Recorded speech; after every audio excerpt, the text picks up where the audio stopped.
Imagine a medication that could relieve chronic pain, treat severe depression, or help patients with life-threatening illnesses find peace, yet it's illegal at the federal level.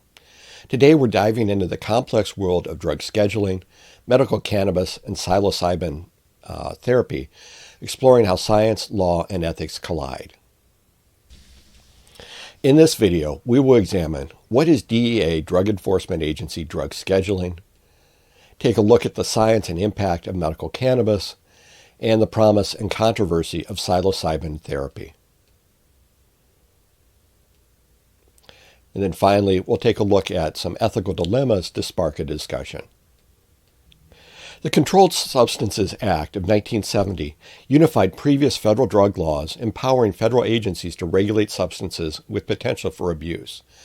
The Controlled Substances Act, or CSA, created a 5-tiered scheduling system classifying drugs based on their medical use and potential for abuse or dependence. The Act requires that these controlled substances be regulated and require a prescription from a licensed healthcare provider for a legitimate medical purpose. The Controlled Substances Act established a classification system that regulates controlled substances based on their potential for patient abuse and addiction combined with acceptable medical uses. Schedule 1 medications are those that have a high abuse potential with no accepted medical use. Medications within this schedule may not be prescribed, dispensed, or administered. Examples include psychedelic drugs such as marijuana, known as cannabis, mescaline, known as peyote, mushrooms, known as psilocybin, and heroin. And so basically, no prescriptions can be written for Schedule 1 drugs.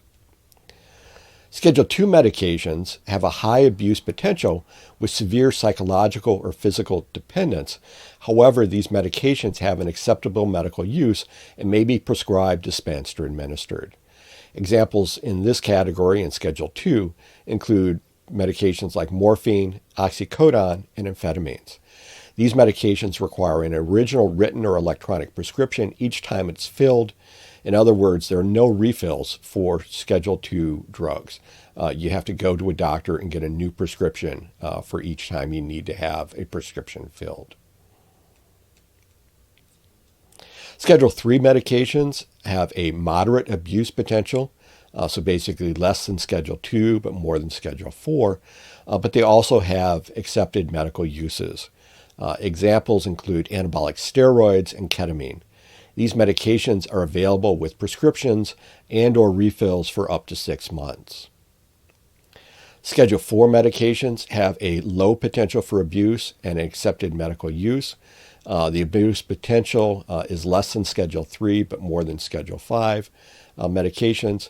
And examples of Schedule 4 medications include benzodiazepines such as diazepam and clonazepam. And then finally, Schedule 5 are medications with the least potential for abuse among the controlled substances. Cannabis, commonly known as marijuana, is a plant that produces psychoactive tetrahydrocannabinol, THC, and many other biologically active compounds such as cannabidiol, CBD. And it's been used as a medicinal plant for almost 5,000 years. With recorded information in Central Asia and Western China. Cannabis was legal in the United States until the Marijuana Tax Act in 1937, and it was categorized as a Schedule 1 drug in the Controlled Substances Act of 1970. Ancient texts mention the use of cannabis for the treatment of different health conditions such as arthritis, depression, inflammation, pain, and lack of appetite. In the late 1980s and early 1990s, scientists discovered the cannabinoid receptors in the brain and identified the role of endogenous cannabinoids, so basically normally produced chemicals within our own bodies and our own brains that have effects similar to these cannabinoids found in the cannabis or marijuana plant. They've discovered that these endogenous cannabinoids, these cannabinoids that are found within our nervous system, are important for the regulation of the nervous system and our body. In 2018, the Food and Drug Administration approved a cannabidiol, a CBD-based extract for the treatment of various forms of seizures.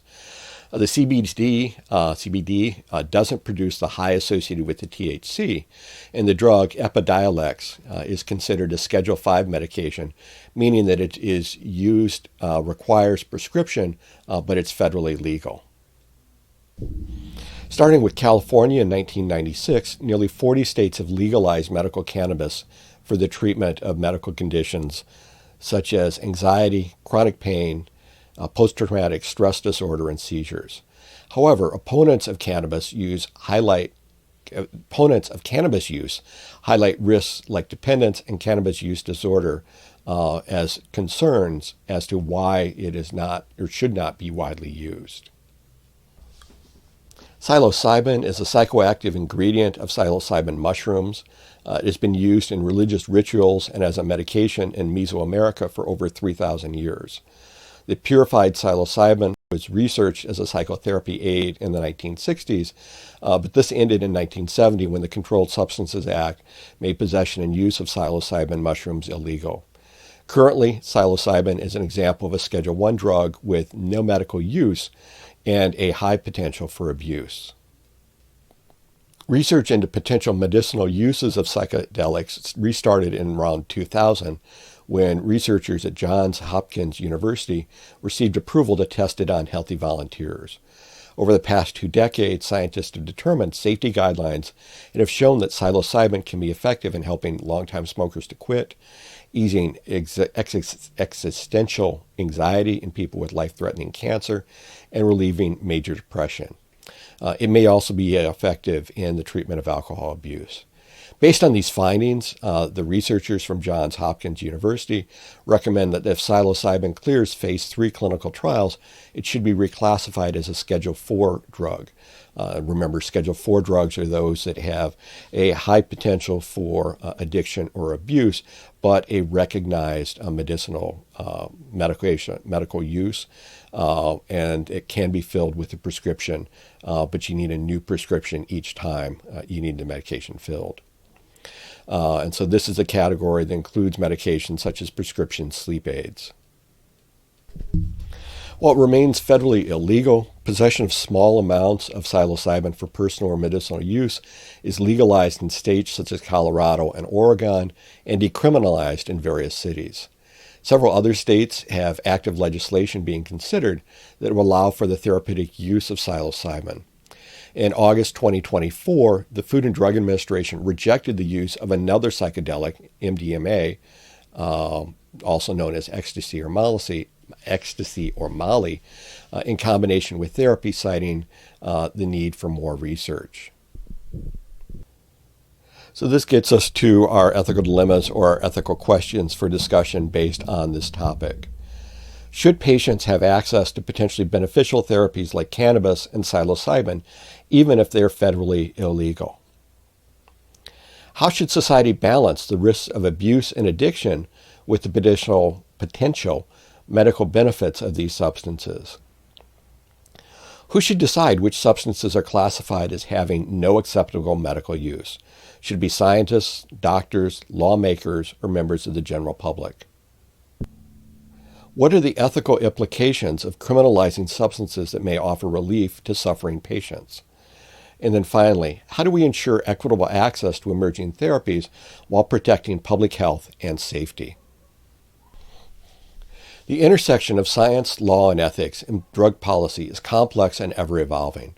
As research advances and societal attitudes shift, it's crucial to engage in informed, critical discussions about the future of medical cannabis, psilocybin therapy, and drug scheduling in the United States. What do you think? Should the law change to reflect new scientific evidence? Share your thoughts and join in the conversation below. Thank you, and have a great week.